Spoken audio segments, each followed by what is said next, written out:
ಆಕ್ಸಿಡೆಂಟ್ಗಳು ಆಗ್ತಿರ್ತವೆ ಉಮರ್ ಶರೀಫ್ ಅವರೇ. ಒಂದೊಂದು ಸಲ ಡ್ರೈವರ್ ಏನೋ ನಿದ್ದೆ ಮಾಡಿರ್ತಾನೆ, ಡ್ರೈವಿಂಗ್ ಸರಿ ಬರ್ತಿರಲ್ಲ, ಮತ್ತೊಂದು ಸಲ ರೋಡ್ ಸರಿ ಇರೋದಿಲ್ಲ, ಮತ್ತಾರೋ ರಸ್ತೆಗೆ ಅಡ್ಡ ಬಂದುಬಿಡ್ತಾರೆ. ಆಕ್ಸಿಡೆಂಟ್ಗಳು ಆಗ್ತಿರ್ತವೆ. ಲೆಟ್ ಅಸ್ ಅಕ್ಸೆಪ್ಟ್, ಟೈಮ್ ಕೆಟ್ಟದಾಗಿರುತ್ತೆ. ಆದರೆ ಒಂದೇ ಕಂಪನಿಯ ಒಂದೇ ಮಾಡೆಲ್ನ ಕಾರುಗಳು ಮತ್ತೆ ಮತ್ತೆ ಆಕ್ಸಿಡೆಂಟ್ ಆಗೋದಕ್ಕೆ ಶುರು ಮಾಡಿದ್ರೆ ಮ್ಯಾನ್ಯುಫ್ಯಾಕ್ಚರಿಂಗ್ ಡಿಫೆಕ್ಟ್ ಇದೆಯಾ ಅಂತ ಚೆಕ್ ಮಾಡಬೇಕಾ, ಮಾಡಬಾರ್ದಾ? ಮಾಡಬೇಕು, ಖಂಡಿತ ಮಾಡಿ ಅಲ್ವಾ? ಖಂಡಿತ ಮಾಡಬೇಕು. I am talking about that. ಅದಕ್ಕೆ ನೀವು ಕೊಟ್ಟಿರೋ ಉದಾಹರಣೆ ಒಳ್ಳೆ ಉದಾಹರಣೆ. ನಾನು ಒಂದು ಉದಾಹರಣೆ ಕೊಡ್ತೀನಿ, ಅದನ್ನು ಕೇಳ್ಕೊಳ್ಳಿ. ಇವಾಗ ಒಬ್ಬನಿಗೆ ಜ್ವರ ಇದೆ ಅಂತ ಮೆಡಿಕಲ್ಗೆ ಹೋಗ್ತಾನೆ.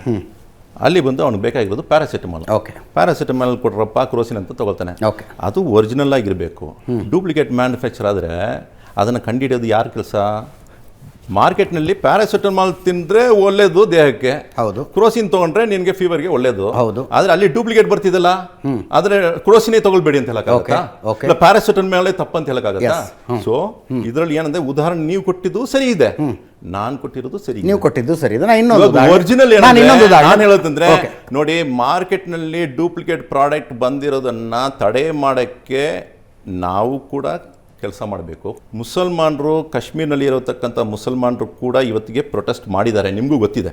ಬ್ಲ್ಯಾಕ್ ಡೇ ಮಾಡಿದ್ರು, ಅದರ ನಂತರ ಮತ್ತೆ ಬ್ಲ್ಯಾಕ್ ಪೇಪರ್ನಲ್ಲಿ ಫ್ರಂಟ್ ಪೇಜನ್ನು ಪ್ರಿಂಟ್ ಮಾಡಿದ್ದಾರೆ, ಇದನ್ನು ನಾವು ಖಂಡಿಸ್ತೀವಿ ಅಂತ. ಆದರೆ ಇದು ಸಾಲದು, ಮಾತಾಡ್ತೀನಿ, ಅಲ್ಲ ಉಮರ್ ಶರೀಫ್, ಇದು ಸಾಲದು ಅಂತ ನಾನು ಹೇಳ್ಕೊತೀನಿ. ಇದಕ್ಕಿಂತ ಏನು ಮಾಡಬೇಕು? ಕಾಶ್ಮೀರಿ ಯುವಕ ಮಾತನಾಡಿದ್ದನ್ನು ನಾನು ಇಲ್ಲಿ ಹೇಳೋದಕ್ಕಾಗೋದಿಲ್ಲ, ಅನ್ಪಾರ್ಲಿಮೆಂಟ್ರಿ ವರ್ಡ್ ಇತ್ತು. ನೀವು ಕ್ಯಾಂಡಲ್ ಹಿಡ್ಕೊಂಡು ಓಡಾಡ್ತಿದ್ದೀರಲ್ಲ, ಆ ಕ್ಯಾಂಡಲ್ಗಳನ್ನು ಡಿಲ್ಡೋ ಮಾಡ್ಕೊಂಡು ಏನೋ ಮಾಡ್ಕೊಳ್ಳಿ ಅಂತ ನಾವು, ಅದು ಭಾಳ ಅನ್ಪಾರ್ಲಿಮೆಂಟ್ರಿ ವರ್ಡ್ ಅನ್ನೋ ಕಾರಣಕ್ಕೆ ನಾನು ಹೇಳ್ತಾ ಇಲ್ಲ. ಆಷಾಢಭೂತಿತನ ಅಂದರೆ ಏನು ಅಂದರೆ, ಇಸ್ರೇಲ್ನಲ್ಲಿ ಅಮಾಯಕರನ್ನು ಹಮಾಸ್ನವ್ರು ಕೊಂದಾಗ ಇಲ್ಲಿ ಸಂಭ್ರಮ ಮಾಡಿ, ಅಂಥದ್ದೇ ಅಮಾಯಕರನ್ನು ಕಾಶ್ಮೀರದಲ್ಲಿ ಕೊಂದಾಗ ನಾವು ಕ್ಯಾಂಡಲ್ ಹಿಡ್ಕೊಂಡು ನಿಂತ್ಕೋತೀವಿ ಅನ್ನೋದಿದೆಯಲ್ಲ, ಅದು ಆಷಾಢಭೂತಿತನ. ಒಂದು ನಿಮಿಷ, ಆಷಾಢಭೂತಿತನ ಅದು ಡಬಲ್ ಸ್ಟ್ಯಾಂಡರ್ಡ್ ಅಂತ ಕರಿತೀವಿ. ಹಮಾಸ್ನಲ್ಲಿ ನೋಡಿ, ಹಮಾಸ್ ಮಾಡಿರುವಾಗ, ಆ ಒಂದು ಕೃತ್ಯ ಮಾಡಿರುವಾಗ ಫಸ್ಟು ಖಂಡಿಸಿರೋದು ನಾನು, ನನ್ನ ಎಲ್ಲ ಮೀಡಿಯಾದಲ್ಲಿ ಕೂಡ ನಾನು ಮಾತಾಡಿದ್ದೀನಿ.